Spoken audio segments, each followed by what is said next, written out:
The dress cost $11,000, and I was still wearing it 40 minutes after I stopped being a bride.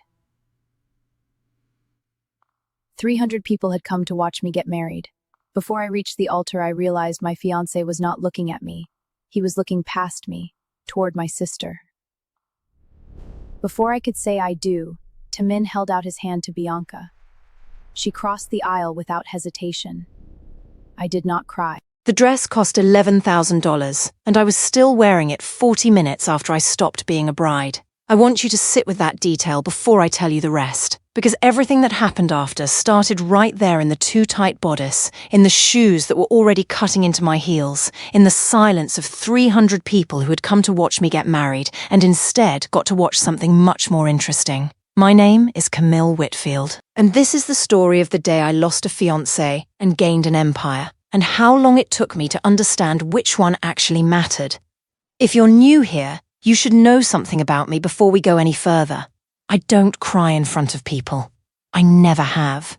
My mother used to say I came out of the womb composed, like I'd already decided crying was a currency I wasn't interested in spending. So when I tell you what happened on that altar, I need you to understand what you're about to hear isn't a story about a woman falling apart. It's a story about a woman who got knocked down so precisely, so publicly, that she had exactly one choice left: stand back up faster than anyone expected, or be defined by the floor for the rest of her life. I chose to stand. Let me take you back to the beginning, because the wedding wasn't really about love. It never had been, and I'd known that for over a year. My father, Gerald Whitfield, built Whitfield Hospitality Group from a single boutique hotel in Charlotte into a chain of 11 properties across the southeast, the kind of business that looks glamorous in a press release and feels like a knife's edge behind closed doors. 2 years ago, an expansion into luxury resort development had gone sideways. Permits stalled for months. A contractor walked off a half-finished property in Savannah with our deposit and half the plumbing already torn out of the walls. Insurance disputed the claim. By the time my father sat me down in his office and finally showed me the real numbers, not the version he'd been feeding the board, Whitfield Hospitality was 11 weeks from a liquidity crisis that would have taken the family name down with it: every property, every employee, 30 years of my father's life, gone in a fiscal quarter. I remember that meeting more clearly than I remember most of my own wedding. My father's hands were steady on the desk, but his voice wasn't. Not quite, and I understood in that moment that the version of him I'd grown up believing was unshakable had simply gotten better at hiding the shaking. That's when Daehan Ryu entered the picture. On paper, Daehan was the golden solution, a South Korean investor whose holding company, Yoon Holdings, had become one of the most aggressive forces in hospitality finance on the East Coast. In person, he was something harder to define. He was polished, magnetic, the kind of man who filled a room by refusing to raise his voice. But people changed around him. Bankers checked their phones before answering his questions. Contractors who had ignored my father for weeks returned Daehan's calls before the second ring. Once, at dinner, a developer arrived 20 minutes late and found 2 silent men in dark suits waiting beside Daehan's car. No threats were spoken. The developer apologized, signed the revised agreement, and left without touching his meal. Underneath Yoon Holdings was a private network that moved money, loyalty, and fear through the same channels. My father called it influence. Men who had survived it called it something else. I did not yet understand that marrying Daehan meant joining an empire whose cleanest rooms were built over very dirty foundations. I said yes, because saying no meant watching my father lose everything he'd built, and because if I'm honest with you, Daehan was not a hard man to say yes to. He was attentive in the beginning. He remembered which wine I liked after only being told once, remembered the name of my college roommate, remembered that I took my coffee black except on days I'd had a bad meeting, when I wanted it sweet. He asked me questions about myself, and appeared to actually listen to the answers, nodding at the right moments, circling back to details days later in a way that felt, at the time, like devotion. I let myself believe, slowly, over 11 months of dinners and galas and quiet Sunday mornings, that I could build something real inside an arrangement that had started as a transaction. People do that. We tell ourselves the foundation doesn't matter if the house looks nice enough from the street. My younger sister, Bianca, was in every one of those early dinners. She was maid of honor before I'd even asked her, just assumed the role the way she assumed most things that were mine. Bianca had always been the version of me that got to be soft. I was the responsible one, the one who took over the family spreadsheets at 22, the one my father called at midnight when the numbers didn't add up. Bianca was allowed to be beautiful and undecided and endlessly forgiven, allowed to change majors twice and jobs 3 times and still be introduced at parties as the promising one. I didn't resent her for it, not really. Not until the wedding. Looking back, I think I should have paid closer attention to the way Taemin's eyes would find her across a dinner table a half-second longer than they needed to, the way she laughed at his jokes with a particular brightness she never used on anyone else. I told myself it was nothing. I have a habit of telling myself things are nothing right up until the moment they become everything. If you're watching this from Charlotte or from any city where your family's name means something, you'd bleed to protect comment "Kalati" below before you keep watching. I want to know how many of you understand what it means to carry a name that isn't just yours. I should tell you something about Bianca and me before I go further, because I think it explains more about that wedding day than the wedding itself ever could. We are 4 years apart, and for most of our childhood, that gap felt like a canyon. I was the one who learned to read the mortgage documents my father left on the kitchen table before I was old enough to understand what half the words meant, simply because someone in the house needed to be able to tell him when a number looked wrong. Bianca was the one who got to still believe, well into her 20s, that money simply appeared when a family worked hard enough and prayed hard enough, because no one had ever handed her the real ledger and asked her to carry it. I used to tell myself I didn't envy that. I've had to be more honest with myself since the wedding. I did envy it. A little, the specific freedom of never once having to be the responsible one. I just never expected her to reach into my life and take something so completely mine in order to finally feel like the important daughter for once. The wedding was at the Whitfield family's flagship property, the Ashbourne Grand, all glass ceilings and imported orchids. 300 guests who mattered to my father's business, seated in rows that cost more per chair than most people's monthly rent. I remember the exact weight of the dress as I walked, the particular ache already forming in my left heel, the smell of gardenia and candle wax. I remember walking down the aisle and registering, with the strange clarity you only get in moments that are about to break you, that Taemin wasn't looking at me. He was looking past me, over my shoulder, toward the front row where the bridesmaids stood, toward Bianca. I want to walk you through exactly what happened next, because the internet has already turned it into a meme, and metadata doesn't capture what it actually felt like to live inside it. The officiant reached the vows. Taemin took my hands, and his palms were damp in a way I registered but didn't yet understand. And then, instead of speaking the words we had rehearsed twice at the rehearsal dinner, he turned his head toward the front row and said, loudly enough for the entire room to hear, that he was sorry, that he had tried to convince himself the arrangement was enough, that he had fallen in love with someone else during the engagement and could not stand at this altar and lie to 300 people and to God. Then he held out his hand to my sister. Bianca did not hesitate. That's the part that still sits in my chest sometimes. Late at night, not the betrayal itself, but the speed of it, the way she crossed that aisle, like she'd been waiting for the invitation her entire life, like the $11,000 dress on my body was simply a placeholder for the one she assumed would eventually be hers. She took Taemin's hand in front of my father, in front of the caterers, in front of the reporter my father had personally invited from the Charlotte Business Journal to cover what was supposed to be a triumphant merger announcement. I remember the exact sound the room made, not a gasp exactly.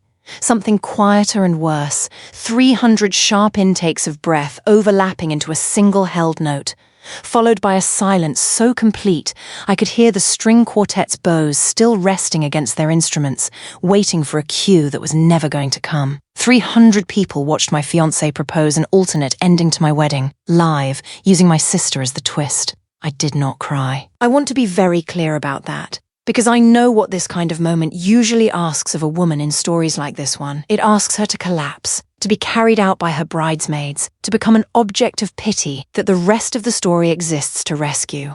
I did not collapse. I stood in that dress, in front of everyone who had come to watch me become someone's wife, and I felt something in me go very cold and very still, the way water goes still right before it turns to ice. My hands did not shake. I noticed that specifically, almost clinically, the way you notice a strange symptom in your own body, my hands, still holding the bouquet, perfectly steady. I looked at my father. His face had gone grey, already calculating what this humiliation would cost the company in front of investors who were watching the whole transaction unravel in real time. His jaw working the way it did over the numbers in his office 2 years ago. I looked at Daehan, who had at least the decency to look uncomfortable, though not uncomfortable enough to let go of my sister's hand. And I looked at Bianca, who would not meet my eyes at all, which told me everything about how long she had been planning this exit. Then I did the only thing that felt like mine to do. I took off the veil, folded it once, and set it down on the altar like I was returning something I'd borrowed. I told the officiant, in a voice that did not shake, that the ceremony was over. I told my father, quietly, close enough that only he could hear it, that Whitfield Hospitality would survive this, because it had survived worse, and because I would make sure of it personally, whatever it cost me to do it. And then I walked back down the aisle alone, past 300 faces that didn't know whether to look at me or look away, and I did not walk slowly. I did not walk like a woman in mourning. I walked like a woman leaving a meeting that had wasted her time. What nobody in that room knew, what I didn't even know yet myself, was that I wasn't done getting married that day. The anger that followed was not loud. It arrived with the clean, cold precision of a decision. Somewhere between the altar and the parking lot, still trapped in the dress and the shoes cutting through my heels, I understood that Daehan had not only ended our engagement, he had seized control of the story. By nightfall, I would be the abandoned bride, Bianca would be the brave woman he had chosen for love, and my father's company would be the failed merger left bleeding behind them. I could not undo what had happened, but I could refuse the role they had assigned me. Before I reached the car, I decided that the day would end with at least one choice that belonged entirely to me. My cousin Odalys found me in the parking lot with her car keys already in hand. She asked where I was going. I told her I needed a courthouse, a notary, or any official room where a signature still meant more than gossip. I had spent years cleaning up other people's decisions with spreadsheets and contracts. I needed to make one of my own before the city turned my humiliation into permanent fact. Odalys offered to drive. I refused. She looked at the steadiness of my hands, then at the ruined hem of my dress, and stepped aside. Some people love you by trying to stop you. She loved me enough to understand that I needed the wheel. The Mecklenburg County Courthouse kept a Saturday civil desk open for emergency filings and scheduled ceremonies. I arrived intending to file a formal withdrawal from every agreement tying Whitfield Hospitality to Yoon Holdings. My father's lawyers could handle the rest on Monday, but I wanted my signature on the first clean break. At the clerk's office, however, I learned the withdrawal required a witness and a notarized board authorization I did not have. For the first time that day, I nearly laughed. I had escaped one altar only to be defeated by missing paperwork.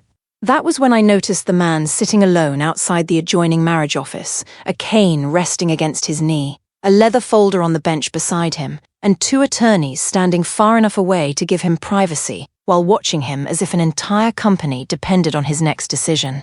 His name was Daehan Ryu. That day, I only knew that he looked at me wedding dress, torn hem, no veil, no groom, and did not ask what had happened. He did not offer pity, which I would have hated, or curiosity, which I would have resented. He simply observed that I appeared to be having an unusually specific kind of Saturday.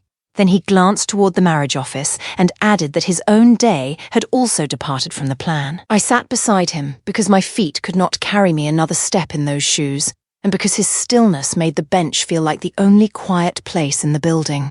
He explained that he had come to complete a private marriage contract required by a succession clause in his late grandfather's trust. His attorneys had spent 6 months negotiating the arrangement with a woman from another business family. That morning, after learning the marriage would not grant her immediate access to company voting shares, she had withdrawn and boarded a flight to New York. The deadline expired at 5. Without a legal marriage, Daehan would lose temporary voting control to relatives already preparing to divide the company. The agreement in his folder was strict: separate property, independent counsel, a 1-year minimum term, immediate protection for both spouses, and a clean dissolution option afterward. He did not need romance. He needed a competent adult willing to understand a contract before signing it. Under any ordinary circumstances, I would have wished him luck and walked away. But nothing about that day was ordinary. I had spent 11 months preparing to marry for business reasons, while pretending candlelight had transformed the arrangement into love. Daehan was offering the opposite. No performance, no false tenderness, no hidden condition. He told me exactly what he needed and exactly what I would retain. For the first time since my father had proposed the Yoon merger, someone was placing the full document in front of me before asking for my answer. I asked whether he was serious. He said he was, but that seriousness was not the same as recklessness. His attorneys would verify my identity, explain every page, and speak to me without him present. He would also submit to the same background disclosure. If either side found a material lie, there would be no marriage. I asked whether the woman in the wedding dress was a problem. His eyes moved once over the ruined hem and returned to my face. He said the dress appeared to belong to a failed agreement, not to the woman wearing it. Then he added that he had spent 11 years watching people confuse visible circumstances with permanent character. He had no intention of making the same mistake with me. I told him I had already planned to marry one stranger's carefully edited version of the truth. An honest contract with an actual stranger felt, at that moment, almost sensible. The next 47 minutes were less romantic than any wedding scene ever filmed. One attorney questioned me about debt, criminal exposure, family obligations, and whether anyone had pressured me. The other read the agreement aloud while I followed every clause with the same attention I gave my father's financing documents. Daehan answered an equivalent disclosure in the next room. My identity was verified. So was his, although the company names attached to his file meant nothing to me then. The agreement preserved my assets, prohibited either spouse from using the other's name for unauthorized business, and allowed immediate separation if either party became coercive or dishonest. Only after both attorneys signed did we enter the small ceremony room. A clerk married us 19 minutes before the deadline. When she asked for a ring, Daehan removed an old signet from his hand and offered it without ceremony, saying we could replace it later if later became something we chose. I did not know I had just married one of the wealthiest men on the eastern seaboard. What mattered then was smaller and, to me, more valuable. Daehan had treated me as a person capable of making a difficult decision. He had not rescued me from the wedding or asked me to become grateful. He had shown me the terms, given me privacy to refuse, and accepted my answer without pretending our contract was a fairy tale. After a day spent being used as collateral, that respect felt more intimate than romance. Daehan did not take me directly to his house. First, he asked whether I wanted to return to the hotel, call my family, or spend the night somewhere no one knew to search. I chose the third option. His attorneys arranged a private suite under another name, while Odalys brought me clothes and removed the last pins from my hair. Before leaving, Daehan placed his phone number and Soojin's on the table and told me the marriage did not give him access to my body, my work, or my decisions. We would discuss living arrangements when I had slept. It was a formal kindness, and it mattered because Taemin had spent months disguising possession as devotion. Daehan offered boundaries before he offered proximity. The weeks that followed were quieter than you'd expect. Daehan lived in a house outside the city that I initially assumed belonged to a modest, comfortably retired professional, understated, beautifully kept, staffed by exactly 2 people who called him Sir, with a warmth that suggested long employment rather than corporate formality. He didn't explain his finances to me, and I didn't ask. We had married for reasons that had nothing to do with each other's bank accounts, and some old, stubborn pride in me refused to be the woman who suddenly developed curiosity about her husband's net worth the moment the ring was on her finger. Our early evenings together had a rhythm I didn't expect to find comforting so quickly. He read at the table after dinner, actual books, spines cracked from use rather than display. He asked me, the second week, what I actually wanted from my own life, separate from my father's company, separate from anyone's expectations, a question no one had asked me in years, not even Taemin, who had only ever asked me questions that circled back to how useful my answers would be to him. I found myself telling Daehan things I hadn't said out loud before. that I sometimes resented being the responsible daughter, that I'd once wanted to study architecture before the company's troubles pulled me into finance instead, that I missed drawing buildings that would never be built for anyone's investment portfolio. He listened the way he did everything without hurry, without performance, and 2 days later I found a set of drafting pencils on my desk with no note attached, because he wasn't a man who needed credit for paying attention. Living together was less cinematic than the internet later imagined. We argued over thermostat settings, discovered that he worked best before sunrise while I did my sharpest thinking after midnight, and established a rule that business documents could not cross the dinner table unless both of us agreed.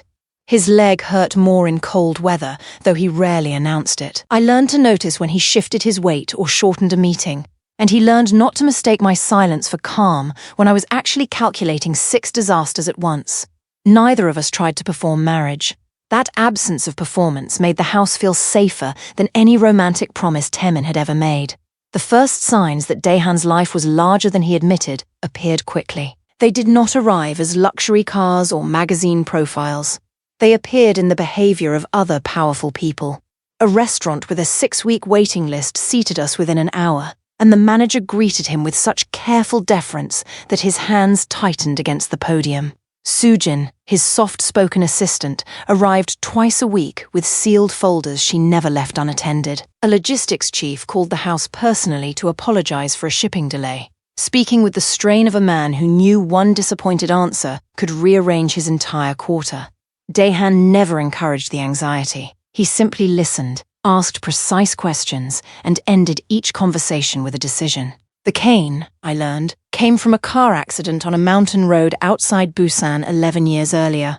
During recovery, trapped in a hospital bed and furious at his own body, he had read every shipping ledger his grandfather's company had produced in 3 decades. By the time he walked again, slowly and with permanent pain, he understood the empire better than the executives who assumed the accident had removed him from contention. He told me the story without asking for admiration. To him, the cane was a fact. To everyone who underestimated him because of it, it became a warning they recognized too late. If you've ever been the version of yourself that got chosen last in your own story, passed over, underestimated, treated like the background character in a life that was supposed to be yours, comment "nudge below" before you keep watching. Because that's exactly the shape of what happened next, and I think some of you are going to recognize yourselves in it. 3 weeks into the marriage, he asked me to attend what he called a regional review. I expected a modest office and paper cups of coffee. Instead, 12 senior executives rose when he entered. A chairman old enough to be his father pulled out his chair. On the wall behind them was a map of ports, rail lines, warehouses, insurance companies, and real estate holdings connected by the same silver emblem engraved on the signet ring now resting on my hand. That was the first moment I understood that Daehan had not merely inherited money. He sat at the center of an operating system large enough to make other companies move. The meeting lasted 90 minutes. Daehan spoke for 12. He let each executive present projections and carefully polished explanations for a shortfall in one shipping division. Then he asked 3 questions. The first exposed an omitted contract. The second revealed a concealed penalty. The third identified the executive who had approved both. No one was insulted. No one needed to be. By the time Daehan finished, the division head had agreed to resign, and the board had approved a corrective plan that Daehan appeared to have designed before entering the room. On the drive home, I asked why he had allowed the presentation to continue when he already knew the truth. He said a leader learns more from the lie someone chooses than from the confession they make after being cornered. Then he looked out the window and added that quiet people are often mistaken for passive people. The mistake is useful, provided you know what to do with the extra time it gives you. I wrote that sentence down when we reached home. Within weeks, I would use it against Taemin. 6 weeks into the marriage, my father called in panic. Whitfield Hospitality's line of credit had been frozen under the vague label of portfolio restructuring. I asked him to send me every notice, board email, lender communication, and amendment from the previous 90 days. By midnight, I had built a timeline. 2 bank directors with long-standing ties to Yoon Holdings had requested an unscheduled risk review 48 hours after my courthouse marriage became public. A third had circulated a private memo falsely suggesting that our Savannah project lacked valid completion insurance. The pressure had Daehan's fingerprints everywhere, but fingerprints were not proof. I needed the hand. Daehan supplied it 2 nights later. He called from an unsaved number and spoke with the controlled softness he used when he wanted a threat to sound like concern. He said my courthouse marriage had embarrassed people who had invested heavily in the Whitfield-Yoon alliance. He suggested that the credit line could become flexible again if my father publicly supported his marriage to Bianca and if I signed a statement accepting responsibility for the failed merger.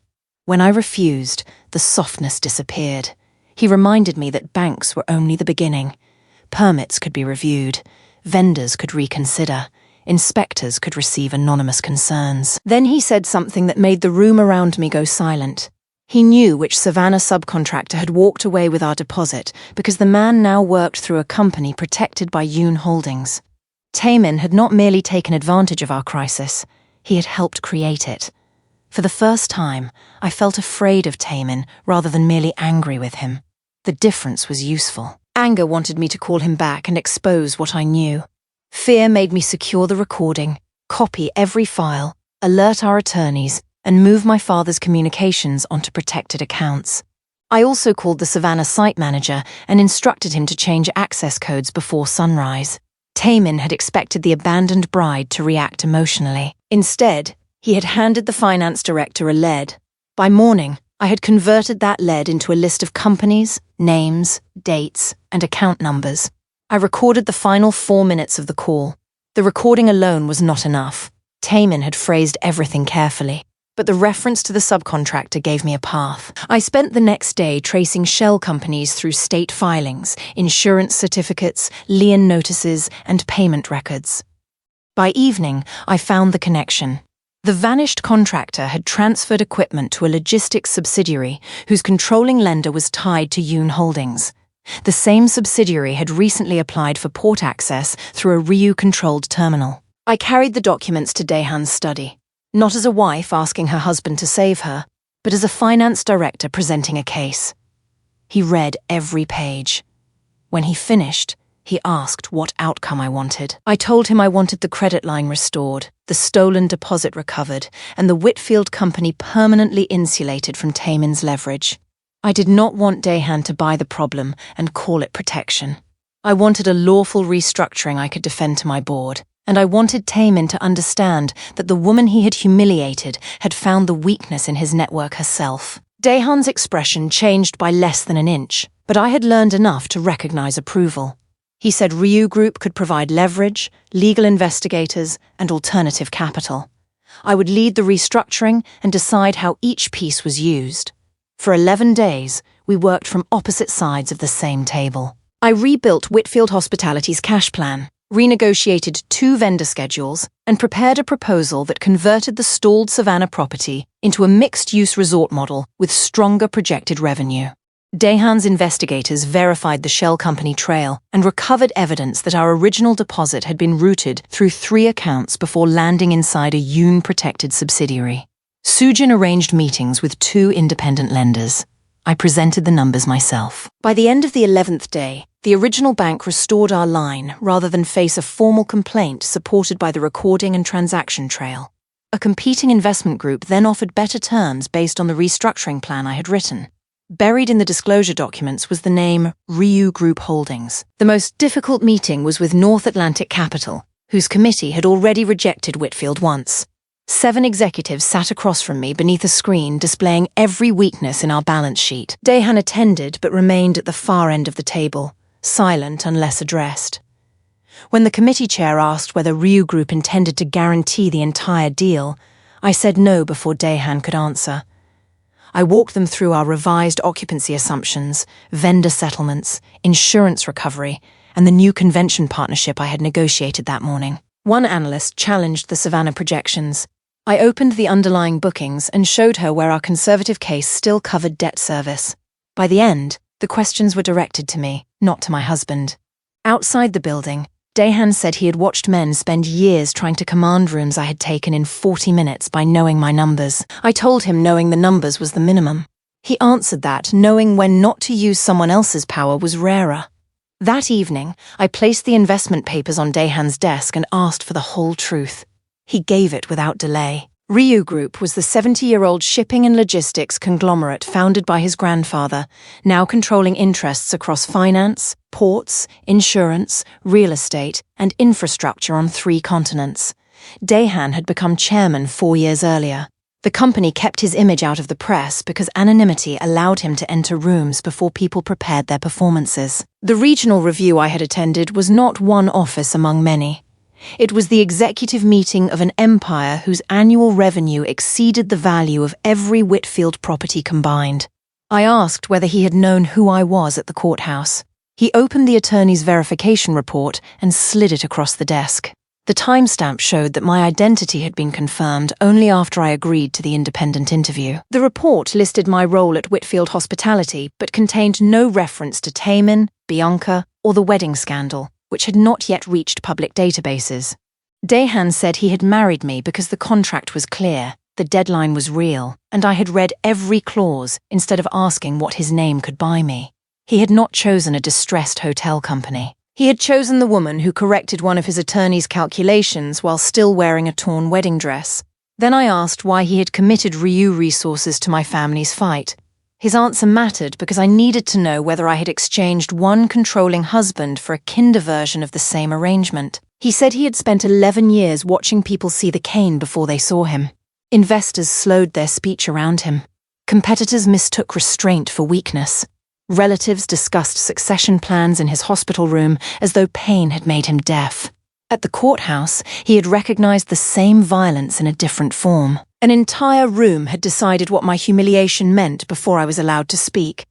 But he had not invested because I was helpless. He invested after watching me trace Daehan's shell company, redesign the Savannah financing, and walk into 2 lender meetings without once asking him to speak for me. I did not rescue Whitfield Hospitality, he said. I gave its best strategist room to finish the work. Then, after a pause, he added, I helped because you are my wife, Camille. I stayed out of your chair because you are not my dependent. That was the moment the marriage stopped feeling like a contract and started feeling like a partnership. Partnership did not mean softness arrived all at once. I still kept a copy of the marriage contract in my desk. Daehan still knocked before entering my office at home. Trust developed through repetition. He gave me information before I had to discover it.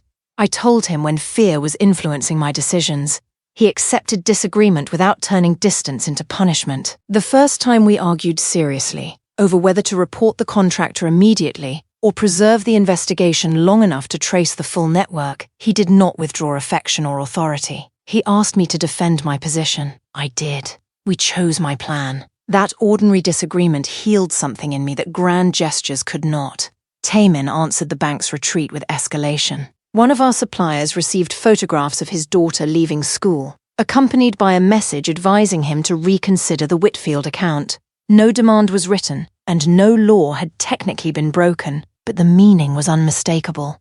I gave the evidence to Daehan. He did not send men with louder threats. He instructed Ryu Security to protect the supplier's family, moved the account through a different distribution route, and quietly informed 3 port operators that any company using intimidation against Ryu partners would lose terminal priority. Within 48 hours, 2 Yun-linked shipments were delayed for compliance review.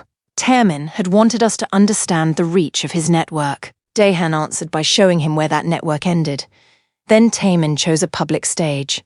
At a Charlotte Chamber of Commerce gala, with Bianca on his arm, he arranged to sit beside my father and raised a toast to Whitfield Hospitality's surprising recovery, implying that our company remained alive only because powerful men continued extending favors. Before the gala, Daehan requested a private meeting in the Ashbourne Grand's service corridor. He arrived with the same 2 suited men I had once seen beside his car. They remained 10 feet behind him, close enough to be understood. Daehan told me I had mistaken borrowed power for independence and that Daehan's interest would fade when the succession clause was secure. Then he offered one final deal. Withdraw the complaint, persuade my father to sell 2 hotels to Yun Holdings, and he would allow the Whitfield name to survive. I asked whether Bianca knew he was negotiating with the woman he had abandoned. His eyes hardened. Bianca knows what she needs to know, he said. In that sentence, I heard my sister's future. I also heard the old version of my own. I refused, walked past his men, and entered the ballroom without looking back. Bianca smiled throughout the toast. It was not triumph in her face. It was comfort, the careless confidence of someone who believed the outcome had already been decided and had not noticed the room shifting beneath her. I was seated 2 tables away. Daehan had been invited separately among the evening's largest anonymous donors, and almost no one had connected the reclusive chairman to me. While Taemin spoke, I watched my father's jaw tighten and remembered the altar, the held breath of 300 witnesses, the way silence had once been used to make me small. This time, I had arrived with audited figures, signed investment disclosures, and copies of the recovered Savannah payments in my bag. Daehan had offered to announce the partnership himself. I had refused. Taemin had attacked my family's credibility. I would restore it in my own voice. Before the applause settled, I stood and asked to add a toast. I said Whitfield Hospitality's recovery was not the result of a favor. It came from a restructuring approved by our board, a redesigned Savannah project that had already exceeded pre-sale targets, and the recovery of funds diverted through a contractor connected to one of Yoon Holdings' protected subsidiaries. The last detail changed the air in the room. I did not accuse Taemin of a crime. I simply stated that our attorneys had delivered the evidence to the relevant institutions. Then I introduced the investment partner that had backed my plan. Ryu Group Holdings, chaired by my husband, Daehan Ryu, seated less than 20 feet away. I let the silence remain for 3 seconds. Not to humiliate Taemin, but to give every person in the ballroom enough time to understand that the abandoned bride had not been rescued. She had returned with evidence, a stronger deal, and a partner Taemin had failed to identify. Daehan did not stand. He inclined his head, one hand resting on his cane, and said he admired investments built on accurate books rather than public performance. Then he looked directly at Taemin and added that Ryu Group had completed a routine review of every Yoon-linked company using its ports, banks, and insurance partners. Any business that failed that review would be given an orderly opportunity to leave. His tone was courteous. The warning beneath it was absolute. For the first time since I had known him, Taemin lost control of his face. He understood that the larger power in the room had already examined his network and found the vulnerable joints. Bianca's hand loosened on his arm. Around us, bankers who had once hurried to answer Taemin's calls began looking toward Daehan instead. Power did not change hands in that ballroom. It revealed where it had been sitting all along. Bianca found me near the coat check. She asked whether I had known Daehan was wealthy before marrying him, and whether the entire evening had been planned to punish her. I told her the truth. I had known him for less than an hour when we signed the contract. I had married him because he offered honesty on a day when everyone else had offered performance. Her eyes filled, but I did not confuse tears with accountability. I asked how long she and Taemin had been involved. She tried to say they had fallen in love during the engagement, as though love were weather that had simply happened to them. I asked again. Finally, she admitted it had begun 4 months before the wedding. She admitted that Taemin first approached her after an argument with me, that being desired by the man chosen for the responsible daughter had made her feel powerful, and that she had mistaken secrecy for devotion. Then she said the sentence I think she had been avoiding since the altar. I wanted him to choose me where everyone could see. I answered, and he did. But choosing you to wound me was never the same as valuing you. The consequences moved through business channels over the following weeks. Ryu Group's compliance review uncovered undisclosed positions in 3 Yoon supply partnerships and irregular guarantees connected to the contractor who had taken our Savannah deposit. 2 partners restructured their agreements. A lender demanded additional collateral. A business journal began asking questions after public filings exposed liabilities Yoon Holdings had kept buried behind subsidiary names.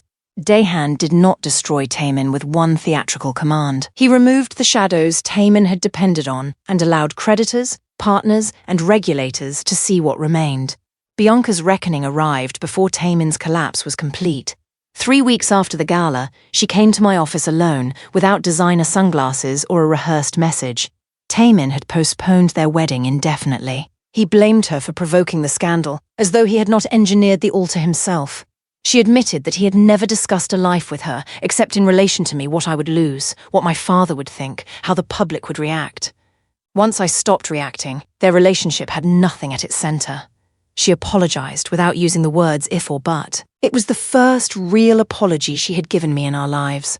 I did not forgive her that day. Forgiveness is not an emergency service owed to the person who finally understands the fire after helping start it. I told her I believed she was sorry, and I believed she had work to do that could not be completed inside one conversation. I also told her she would not return to Whitfield Hospitality, would not use my name to rebuild her social standing, and would not ask me to pretend the altar had been a misunderstanding. If she wanted a relationship with me, she could begin by becoming someone who told the truth when no audience was watching. She nodded, cried quietly, and left. Months later, she began sending brief messages that contained no requests, only updates about therapy, a new job, and the apologies she had made to our father and the staff members dragged into the wedding spectacle. I answered some of them. Boundaries, I learned, do not require hatred to remain firm. Bianca's later updates did not erase what she had done, but they showed me whether she was capable of becoming different. She sold several gifts Taemin had purchased and used the money to repay wedding vendors who had never been compensated for the cancelled reception. She wrote personal apologies to the bridesmaids she had placed in the middle of the spectacle. She did not post any of it online. When our father's birthday arrived, she asked whether attending would make the evening harder for me and accepted my answer without protest. That was the first evidence of change I trusted. Not remorse, she announced, but inconvenience she accepted without making herself the victim. Our relationship is not restored. It is honest, which is more than it had been before. The gala recording escaped into the world within a week. Online, strangers reduced the story to a perfect headline. Jilted bride marries, reclusive billionaire, and exposes the man who abandoned her. I disliked the fairy tale version because it erased the work, the cash flow models, the shell company searches, the frightened supplier, the contract I read line by line while my feet bled inside wedding shoes. It also erased Daehan's restraint, turning him into a prize I had won instead of a person who had respected my choices before either of us knew what the marriage might become. Eventually, I understood that I could not control every version of the story. I could only tell the complete one when given the chance. Whitfield Hospitality recovered because the new capital arrived at the same moment we finally corrected the weaknesses we had ignored for years. I became Chief Strategy Officer with authority independent of my father. The Savannah project reopened under the mixed-use model I had presented to the lenders and reached profitability ahead of schedule. 2 new properties followed, both designed with architectural teams I selected. I began sketching again, not as a private apology to the life I had abandoned, but as part of the work. Daehan never asked for his name on the hotels. Ryu Group received the returns specified in the agreement, and Whitfield retained operational control. That mattered to me. The company was protected, not absorbed. My father later apologized for treating my marriage as a financing instrument. I told him I understood the fear that drove him, but understanding was not the same as pretending the decision had been right. He accepted that. For the first time, our relationship became one between 2 adults rather than a father handing his strongest daughter whatever weight he could no longer carry. At the next annual board meeting, my father nominated me to become chief executive. I declined. The room was stunned, but I had spent too many years accepting roles because the family needed someone dependable. I proposed a 3-year succession plan instead, with an external operating president and clear performance measures. I would remain Chief Strategy Officer while completing an architecture and development program part-time. For once, the decision was not between duty and desire. I designed a structure that allowed both. The board approved it unanimously, including directors who had once known me only as Gerald Whitfield's responsible daughter. He still apologizes occasionally. I no longer rush to relieve him of the discomfort. Some guilt should be transformed into better behavior before it is forgiven into silence. He now shares the real numbers with the board, develops successors instead of leaning on one daughter, and never again speaks of family sacrifice as though the sacrifice naturally belongs to the woman least likely to complain. The moment that mattered most came on a quiet Tuesday months after the gala. Daehan was reading on the back porch while I sketched a hotel atrium that might actually be built. He set down his book and asked whether I ever wondered if he regretted the accident that left him using a cane. I said I had wondered whether he resented what it took from him. He answered that for years he had measured his life by the speed he lost, the rooms that became difficult to enter, and the pity people disguised as concern. Relatives had discussed his replacement while he lay awake in the hospital. Competitors had assumed pain made him weak. He had treated the cane as proof that his life had narrowed. Only later did he recognize what the slower pace had forced him to develop: patience, attention, and the willingness to let careless people reveal themselves. Then he looked toward me and said the accident had also placed him on a courthouse bench at the exact hour a woman in a damaged wedding dress needed somewhere to sit. He still did not believe in fate, he said, but he believed that nothing which changed him had the right to define him as lesser. I told him I understood. I had spent my life being useful and mistaken usefulness for love. I had been the daughter trusted with every crisis and the woman no one thought to choose unless a balance sheet required it. On the worst day of my life, a stranger had chosen to respect me before he knew my family name could become profitable. Daehan reached for my hand without ceremony. There were no witnesses, no cameras, and no contract on the table. For the first time since the altar, I felt fully seen, not as the daughter who could save a company, not as the bride who had been abandoned, and not as the wife of a billionaire. Just Camille. We remained there until moths gathered around the porch light. I mentioned the drafting pencils he had left on my desk during our second week and asked why he had never taken credit for them. He said some gifts become smaller the moment the giver demands recognition. He preferred 100 quiet proofs to one grand declaration performed on cue. I told him that was an inconvenient way to love someone because it required the other person to pay attention. The corner of his mouth moved. He said he had built an entire advantage out of people failing to pay attention and was pleased I had finally corrected the habit. Then he became serious and asked whether I wanted to remain married after the one-year term ended. Not whether the companies needed it, not whether the public expected it, whether I wanted him. I did not answer with a speech. I moved my sketchbook aside, took the original courthouse contract from the folder where I had kept it, and tore the unsigned dissolution notice in half. Then I told him I loved him. It happened on an ordinary Tuesday, which suited us better than any ballroom ever could. The one-year anniversary of our courthouse marriage fell on a Saturday. We returned to the same building without attorneys, deadlines, or a replacement bride waiting at an airport. The clerk who had married us recognized the signet ring and laughed before she recognized our faces. In a small room with Odalys, Sujin, my father, and eventually Bianca seated quietly in the back, Daehan and I exchanged new vows. Mine contained no promise to save him or be saved by him. His contained no claim of ownership. We promised to tell the truth before it became convenient, to protect one another without erasing one another, and to keep choosing the marriage after the contract no longer required it. This time, when the clerk asked whether I took him willingly, I had already had a year to know exactly what I was saying. I think about the altar now without gratitude for the cruelty, because pain does not become good simply because something good follows it. But I am grateful that I did not remain where Temin and Bianca left me. If Temin had ended the engagement privately, I might have accepted another arrangement built around everyone else's needs. Instead, his public betrayal forced me to see the cost of surrendering authorship of my own life. The slammed door did not save me. Walking away from it did. Would I advise anyone to marry a stranger after knowing him for less than an hour? Absolutely not. Read the contract. Verify the person. Keep independent counsel. What I would advise is this. When humiliation tries to assign you a permanent identity, do not confuse the worst moment of your life with the final truth about you.